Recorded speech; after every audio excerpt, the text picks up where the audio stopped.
Sintayong itu harus dipecat. Dia tidak bisa mengajarkan anak-anak skill individu itu buat gol. Sin tidak bikin apa-apa terhadap sepak bola kita. Uang. Kenapa tidak panggil Guardiola?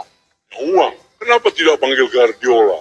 Kenapa dulu kenapa kami itu dapat pelatih yang terbaik di dunia? Will Purver itu. Ratu Juliana yang panggil dia untuk melatih Indonesia. Menang bola ke langit ketujuh semua. Jadi main bola ini harus bikin gol. Tiru itu Messi, tiru itu Ronaldinho, tiru itu Cruyff. Tiap hari latihan di penalti area, depan dan belakang. Selalu bikin gol. Jadi kita tahu persis kalau bola di sini, ini golnya di sini. Kalau bola di sini, gol sini. Kasih gua nih biar gua bunuh nih kiper nih. Ada istilah seperti itu. Jadi tendang maksudnya ditendang. Gol digolin ya. Bikin gol maksudnya. Jadi main bola itu mesti otaknya jenius. Jangan seperti Sintayong ini, dia tidak latih. Dia tidak latih ini anak-anak. Orang main bola itu adalah hanya fisik mulu. Makanya saya juga selalu protes, ganti itu Sintayong. Kita banyak uang. Kenapa tidak Guardiola yang pintar? Ini kita harap anak-anak bisa sukses. Ya, umur segini lagi lucu-lucunya ya teman-teman. Assalamualaikum warahmatullahi wabarakatuh. Salam salve, Om Swastiastu, Namo Buddhaya, salam kebajikan, salam olahraga. Teman-teman, jumpa lagi bersama saya di Falco Muay Channel. Ya, video ini sengaja saya padukan, memang video lama, tetapi ini setidaknya pernyataan dari kakek Anjasmara ini artinya menjawab ya dengan penghargaan yang diberikan oleh Presiden Jokowi kepada Coach Sintayong. Sebuah penghargaan yang tentunya sangat-sangat positif ya untuk Coach Sintayong. Dan bahkan dia adalah satu-satunya pelatih yang mendapatkan penghargaan seperti ini. Saya tidak bisa membayangkan bagaimana perasaan dari kakek Anjasmara saat ini ketika mendengar ya bagaimana Presiden Jokowi, Insinyur Haji Joko Widodo memberikan sebuah penghargaan yang sangat fenomenal tentunya ya. Ya, orang-orang seperti kakek Anjasmara, Bung Towel, dan juga sahabat-sahabatnya yang lain yang sangat bawel tentang persepak bolaan Indonesia, yang sangat tidak setuju dengan apa yang dilakukan oleh Coach Sintayong. Tentu orang-orang ini akan semakin hatinya akan semakin teriris bila melihat video saya ini ya. Pasti dalam hati mereka mengatakan bahwa coba kita yang dapat penghargaan dari Bapak Jokowi baik ya, kenapa kok Coach Sintayong? Dan Sintayong tidak bisa berbuat apa-apa. Dia tidak pernah melatih Indonesia. Dia selama tim yang dilatih main bolanya kayak kampungan, tendang bolanya ke langit ketujuh semua. Ya, semoga saja nanti kalau bulan Oktober ketika Bapak Prabowo dilantik sebagai presiden, mungkin bisa kita usulkan untuk segera memberikan penghargaan kepada orang-orang yang saya sebutkan tadi, kakek Anjasmara, Bung Towel, sebagai manusia terbacot, ya, manusia terbacot, terbabel sedunia. Itu juga sebuah penghargaan yang sangat bagus, walaupun dampaknya negatif untuk bangsa ini, tidak ada nilai tambah. Resmi, Indonesia akan bertemu dengan Malaysia di semifinal Asian Cup U19. Ya, setelah laga sore tadi antara Malaysia melawan Thailand yang berakhir imbang, Malaysia resmi menjadi juara grup C, dan dengan itu akan bertemu dengan Indonesia yang statusnya sebagai juara grup A. Menurut gue ini akan menjadi semifinal yang cukup menarik karena antara Indonesia dan Malaysia ini sama-sama menjadi tim yang subur di ASEAN Cup U19 ini. Indonesia selama menjalani 3 pertandingan di fase grup berhasil mencetak 14 gol, sedangkan timnas Malaysia U19 ini berhasil mencetak 17 gol. Dan kabar baiknya, Welber Jardim yang kemarin dirumorkan cedera lutut, parah segala macem, ada kabar baik. Indra Safri resmi memberikan pernyataan bahwa Welber Jardim baik-baik saja dan bisa bermain di semifinal. Catat tanggal mainnya di hari Sabtu 27 Juli pukul 18.30 waktu Indonesia Barat. Kalau menurut lu gimana? Apakah timnas Indonesia akan menang mudah atau menang sulit melawan timnas Malaysia U19? Coba tulis pendapat lu di kolom komentar. Ya, bagaimana pendapat dari teman-teman terkait dengan pertemuan antara timnas Indonesia versus timnas Malaysia di babak semifinal? Ya, saya kira ini akan menjadi sebuah misi balas dendam terkait dengan Piala AFF di tahun 2010 ya. Nah, dimana ketika itu karena adanya sepak bola gajah, karena adanya suap menyuap antara bandar dan juga oknum-oknum pemain, sehingga mengakibatkan timnas kita pada akhirnya kalah di final. Ya, ini adalah sebuah pembuktian bahwa kita bisa.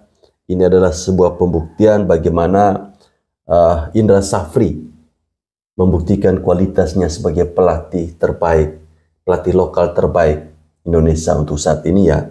Kalau di babak penyisihan kemarin di grup A ya, itu sudah saya prediksi dari awal bahwa Indonesia akan menang mudah. Indonesia akan lolos sebagai juara grup karena melihat bagaimana tim-tim yang ada di sana levelnya di bawah Indonesia semua ya. Ini adalah ujian sesungguhnya saat menghadapi Malaysia, dan kalau kita menang, kita akan bertemu pemenang antara Australia versus Thailand. Saya berharap dari konten saya tentang olahraga itu, saya berharap semoga Indonesia itu ketemu dengan Australia di final. Biar ini sebagai ajang pembalasan atas kekalahan timnas Indonesia U16 kemarin ya. Kalau mau kompetisinya bagus, kalau PSSI sama LIB-nya yang bagus, klub sama supporternya nggak ngikutin, sia-sia ini. Jadi wajar ya kalau makin lama makin bisa berkurang jumlah pemain timnas dari liga. Wajar lah Bang, orang kompetisinya kayak pemainnya juga kayak gitu kok. Apa mau disalahkan? Jangan kau marahin aku. Ada salah satu komentar kemarin, adalah dari orang yang ngerti bola. Hernando bagus nggak mainnya? Bagus. Rela nggak dia cadangan gara-gara Martin Paes? Menurutku ya rela lah. Namanya persaingan. Itu malah bikin Hernando jadi termotivasi untuk bersaing sama Martin Paes. Iya, sama Martin Paes. Kok malah rela lah, gila kok ya. Orang Hernando hari ini main bagus, minggu berikutnya dia main jelek kok. Kecuali dia udah konsisten main, bisa bikin kita tenang. Nggak apa-apa. Kita bakal support pemain manapun yang penampilannya bagus. Ya, ini tentu pernyataan ini menyinggung kepada si Tovel ya, manusia terbacot sedunia saat ini. Dimana ketika itu saat kita resmi menjadikan Martin Paes sebagai warga negara Indonesia, menurut Bung Tovel, dia sangat-sangat bagaimana hadirnya Martin Paes akan menggusur atau menggeser posisinya Hernando Ari. Ya, kalau secara kualitas tentunya seharusnya Hernando Ari harus bisa menerima, karena perbedaan level antara Martin Paes dengan Hernando Ari sangat-sangat jauh. Ya, secara penampilan kalau kita melihat di level para pemain-pemain lokal saat ini masih Hernando Ari yang terbaik dan nomor 1 di Indonesia ya. Belum ada kiper-kiper yang sebagus Hernando Ari untuk saat ini ya. Tapi bagaimana kita berbicara ke tingkat internasional, di mana di level-level itu kita bertemu dengan tim-tim yang tentunya mempunyai kualitas permainan, level taktik semua yang sangat baik. Tentunya kita mengharapkan ada peningkatan ya, ada peningkatan kualitas dari level penjaga gawang, dan Martin Paes lebih layak dan lebih cocok untuk menempati posisi penjaga gawang, walaupun hingga saat ini kita belum menerima kabar yang sesungguhnya seperti apa. Kita doakan saja semoga proses yang saat ini sedang dijalankan oleh PSSI terkait dengan sidang di Chad atau apa itu segera terwujud, segera selesai, sehingga tiba pada waktunya di bulan September Martin Paes bisa ikut dalam kualifikasi Piala Dunia 2026. Dengan hasil imbang Malaysia dengan Thailand tadi, artinya timnas Indonesia U19 resmi akan menghadapi Malaysia U19 di semifinal AFF U19, sedangkan Australia akan bertemu dengan Thailand U19 di 27 Juli, dan kalian bisa lihat sendiri jamnya dan bisa disaksikan di SCTV ya, dan juga video. Dan ini menjadi pertemuan yang sangat menarik antara Indonesia dan juga Malaysia U19, dan bisa juga menjadi ujian juga bagi timnas kita, karena di fase grup praktis kita lawannya mudah semua. Nah, ini ketemu Malaysia, juara grup dari grup yang ada Thailandnya, dan bahkan tidak pernah kalah di grup tersebut, di grup C. Jadi akan sangat sulit dan menarik sekali untuk menunggu, dan semoga timnas U19 bisa menampilkan yang terbaik di laga semifinal ini seperti yang ditunjukkan di fase grup, terutama di pertandingan pertama dan pertandingan ketiga, di mana mereka bermain very efektif ya, dengan strategi yang sudah ada. Tentu saja semoga bisa berjalan dan juga bisa efektif ketika bertemu dengan Malaysia, semoga. Oke, segitu dulu. Tapi para pemain Malaysia bermain agak keras juga. Ya, kalau menurut saya ekstra agresif. Jadi ya para pemain kita juga jangan sampai nanti terpancing emosinya pada saat memang menghadapi agresivitas dari para pemain Malaysia. Saya tidak mengatakan kasar, tapi saya mengatakan keras. Dan saya pikir itu sah-sah saja di sepak bola kan. Ada tim yang bermain ekstra agresif untuk bisa menyulitkan para pemain tim lawan bermain secara kreatif. Si kita main bola nggak mau juara, ya, tapi kan nggak harus yang langsung plek nih langsung juara kan itu. Kan inilah proses. Itu yang dibutuhkan. Kita kan sekarang nggak butuh proses. Dari SSB salahnya, dari SSB dikit-dikit harus juara. Dari dikit-dikit juara. Curi umur. Itu. Aku pernah nukar ijazah. Coba ceritanya tuh. Pati kita. Biar terus pakai ijazah adekku aku. Itulah sangat pengennya juara tadi tim, Bang. Ya gitu, Bang. Karena udah di pikiran bapak mamanya begitu ya. Iya. Keren nih juara. Nah, itu udah harus juara. Ditanamkan dari kecil tuh juara. Padahal anak umur 8 tahun. Masih main-main harusnya. Itu tuh enggak tendang bola aja. Bahkan nggak boleh nengok hasil skor. Iyalah. Main aja, tendang gol, tendang bola aja. Iya. Nah, masuk usia 15 baru mulai itu udah mulai prestasi tuh. 16, 17 itu kalau yang masih bawa-bawa masih kecil nih, aduh. Udah santai aja. Sama ini satu lagi fenomena. Timnas kita kalau kelompok usia bagus. Ketika senior jelek dari dulu. Iya. Apa, Bang, alasan? Karena kompetisi. Kalau aku ya. Salah. Apa? Pemain tidak tahu bahwasannya dia adalah seorang profesional atlet. Apa nggak tahu, Bang, kelompok usia masih bisa diatur pelatih. Senior udah nggak bisa. Di situ ya. Ya, dunia malam dia. Nah, ini aku nggak tahu itu. Terlalu ini aku ini. Contoh buruk, Bang. Contoh buruk pesepak bola Indonesia. Main malam doang. Main malam terus. Iya. Contoh buruk pesepak bola Indonesia. Secara kualitas kemampuan bisa dibilang aku oke, Bang. Tapi itu tadi dunia malamku, Bang. Diajak senior semua segala macam. Oke, di usia 20 sampai 23 stamina aku masih oke, walaupun aku keluar malam stamina aku masih oke. Tapi habis 25 itu. Habis, Bang. Habis itu. Pantasan kita 25 udah habis semua ya. Rata-rata. U19 era Evan Dimas siapa yang masih bertahan? Apa alasannya? Kok nggak bertahan mereka? Habis ya?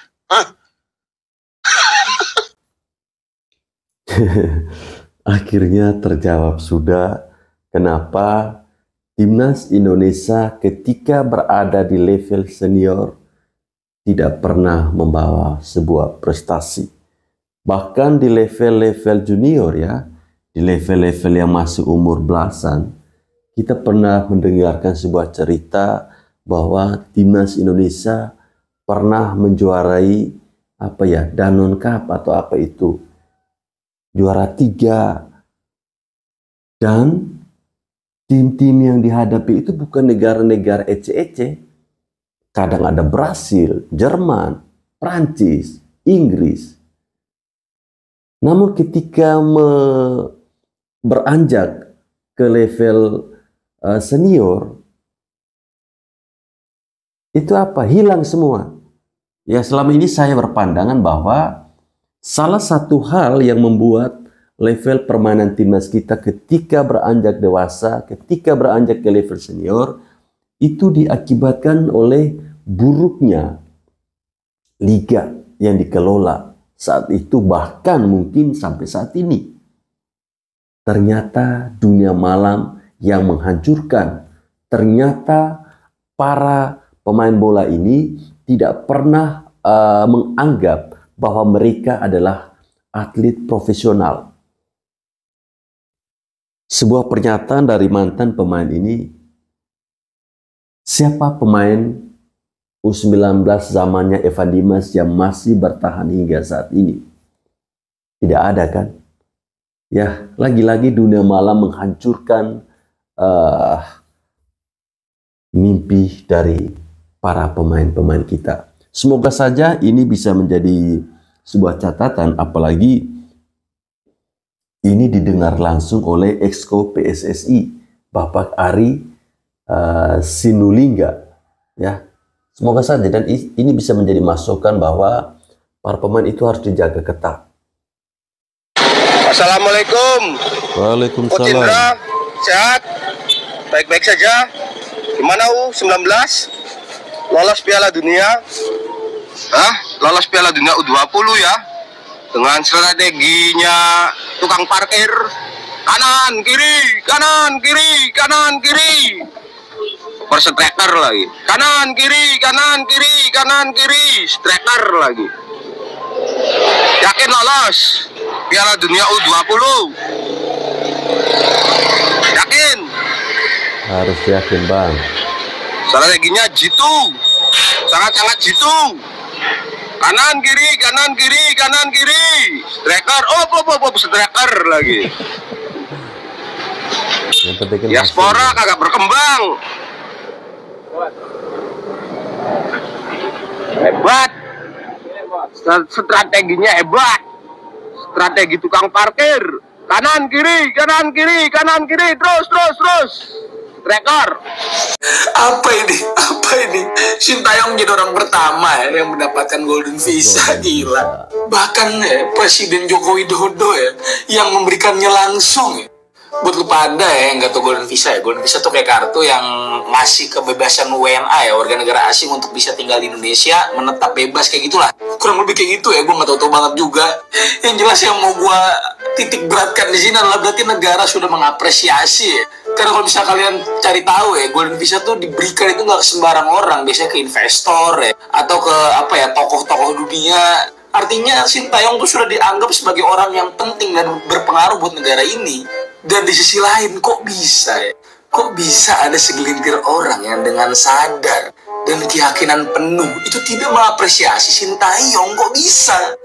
Sekali berpresiden aja negara ini udah mengapresiasi. Kok bisa ada ya? Dan mereka dengan sangat yakin mereka membenci ya Sintayong secara personal, mencari-cari kesalahan. Gue makin kesini makin yakin ya kalau mereka itu membenci pasti ada alasannya, alasan pribadi. Gue tahu banget gue. Nah, thank you, see you guys. Ya, alasan mereka membenci Sintayong itu karena tidak bisa lagi suap menyuap, tidak bisa lagi titip menitip pemain. Itu saja, tidak ada yang lain.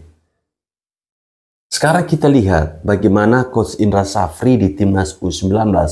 Apakah si cacing-cacing ini ikut mengomentari? Kan enggak.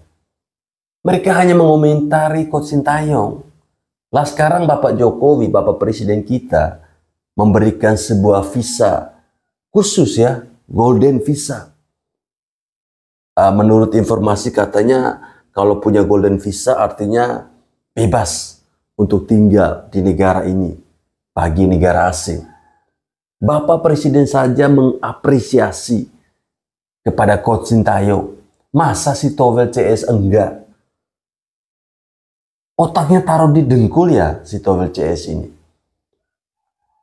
Oke teman-teman, bagaimana pendapat dari teman-teman terkait dengan Coach Sintayong yang menerima Golden Visa dari Bapak Presiden Jokowi? Apakah penghargaan ini layak diterima oleh Coach Sintayong? Silahkan teman-teman menulisnya di bawah kolom komentar.